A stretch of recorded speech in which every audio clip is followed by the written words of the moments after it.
मैं दिलीप कुमार अपने YouTube channel पे। आज इससे पहले वीडियो में हमने मान सारणी के बारे में आपको बताए थे ट्रिग्नोमेट्री के अंतर्गत। आज उसी पे कुछ क्वेश्चन करेंगे ऑब्जेक्टिव, जो मैट्रिक एग्जाम में बहुत ज़रूरी होता है। मैट्रिक एग्जाम के लिए 50% ऑब्जेक्टिव क्वेश्चन पूछा जाता है, जबकि 50% नॉन ऑब्जेक्टिव पूछा जाता है। तो आपको 50% का तैयारी अच्छे तरीके से करने के लिए आपको ऑब्जेक्टिव क्वेश्चन की ज़रूरत पड़ेगी, और उसके लिए आपको मान सारणी का बहुत ज़्यादा ज़रूरी है। तो उसके लिए मैं आपको वीडियो बना रहा हूँ, और ये वीडियो अगर मैं अच्छा लगे तो लाइक सब्सक्राइब कीजिएगा। इसमें पहला क्वेश्चन आपको दिखाते हैं। जैसे कि आपको मान सारणी में बताया थे, क्वेश्चन का मतलब कि थीटा से क्वेश्चन आता है। जैसे कि साइन, अगर आपको पूछा जाए कि साइन 30 डिग्री का वैल्यू, कॉस 30 डिग्री का वैल्यू, टेन 45 डिग्री का वैल्यू, इस तरीके से क्वेश्चन पूछा जाएगा आपको। तो आपको अगर मान याद है तभी तो आप उसको बता पाएंगे।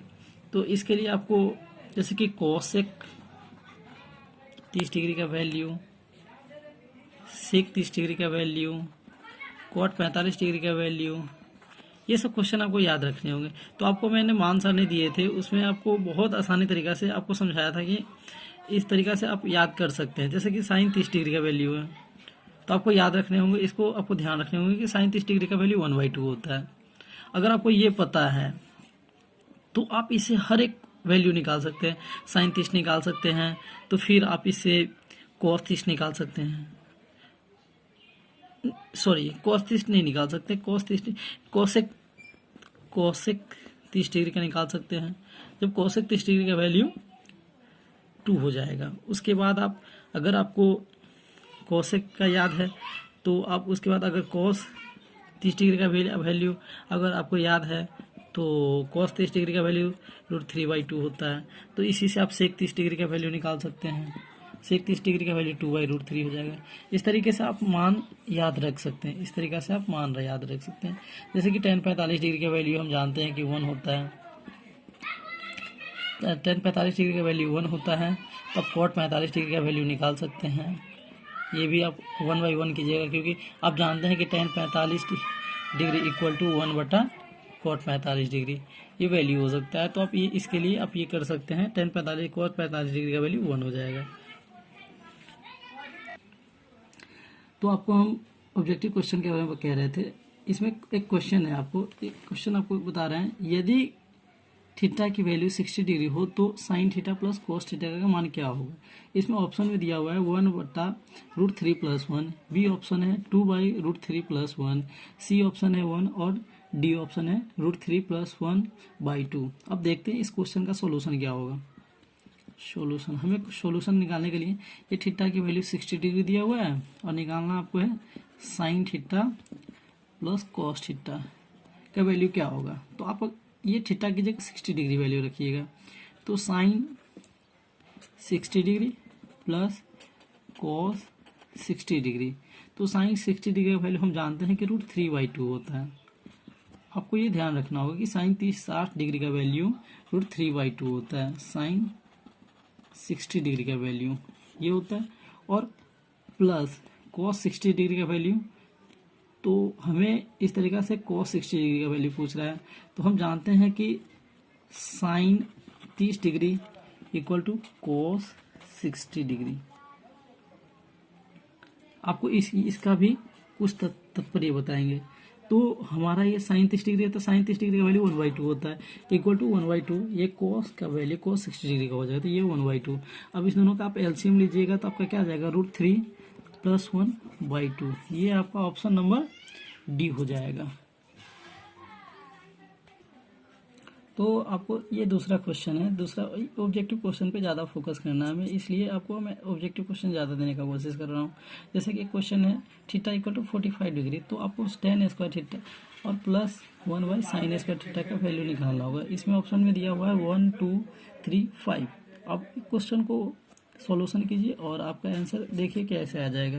जैसे कि tan थीटा 45 डिग्री, तो आपको निकालना है tan square theta plus 1/sin square theta. तो आपको मैं बता दूं tan 45 डिग्री, तो tan square 45 degree plus 1/sin sine square 45 degree means अब tan 45 डिग्री का वैल्यू आपको ध्यान होगा कि हमने 1 बताया था आपको, तो 1 का स्क्वायर प्लस 1 बट्टा और साइन 45 डिग्री का वैल्यू हमने 1/√2 बताया था। साइन 45 डिग्री का वैल्यू हमने बताया था आपको 1/√2। इस तरीक़े से 1/√2 का होल स्क्वायर मीन्स 1 प्लस 1/2 क्योंकि √2 गुने √2 का √2 हो जाता है, ये आप जानते होइएगा। और यहाँ पे देखिए, यहाँ √2 मल्टीप्लाई √2 मीन्स यहाँ पे 2 होता है, ना कि √2, ये 2 होता है क्योंकि √2 का स्क्वायर 2 हो जाता है। तो आप यहाँ से निकाल सकते हैं 1 + 2 = 3। अब आप चेक कीजिए कि ये कौन सा ऑप्शन है। ये ऑप्शन आपका सी है, ऑप्शन नंबर सी जो है वो 3 है। आपको एक ट्रिक मैं और देना चाहता हूँ,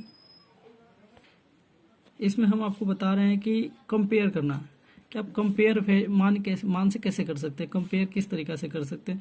जैसे आपको पूछ दिया जाए साइन 30 डिग्री = क्या होता है, तो आपको मान अगर याद है तो आप उससे कर सकते हैं। जैसे कि साइन 30 डिग्री का वैल्यू क्या होता है 1/2, तो आप इससे ये अंदाज़ा लगाइए क्योंकि आप साइन 30, तो आप लोग को हमने बताया था कि साइन थीटा में अगर 0 डिग्री है 90, उसके बाद 30 डिग्री है, उसके बाद 45 डिग्री है, उसके बाद 60 डिग्री है, उसके बाद 90 डिग्री है। तो आप ये इस तरीक़ा से इंक्रीज कर रहे हैं तो ये साइन में होता है, और कॉस में यहाँ से इंक्रीज होता है, ये 90 से नीचे आता है, और साइन में 0 से 90 तक जाता है, 0 to 90 जाता है इसमें वैल्यू साइन में, और कॉस में क्या हो जाता है 90 to 0 आ जाता है कॉस में, कॉस थीटा में। तो आप इस तरीक़े से देख सकते हैं कि ये कॉस 30 डिग्री का वैल्यू, सॉरी साइन 30 डिग्री का वैल्यू कॉस 60 डिग्री के बराबर होता है। साइन 30 डिग्री का वैल्यू कॉस 60 डिग्री के बराबर होता है। अब देख लीजिए, इसका भी 1/2 और इसका भी 1/2। इस तरीके से आप कंपेयर कर सकते हैं, ये दोनों इक्वल हैं।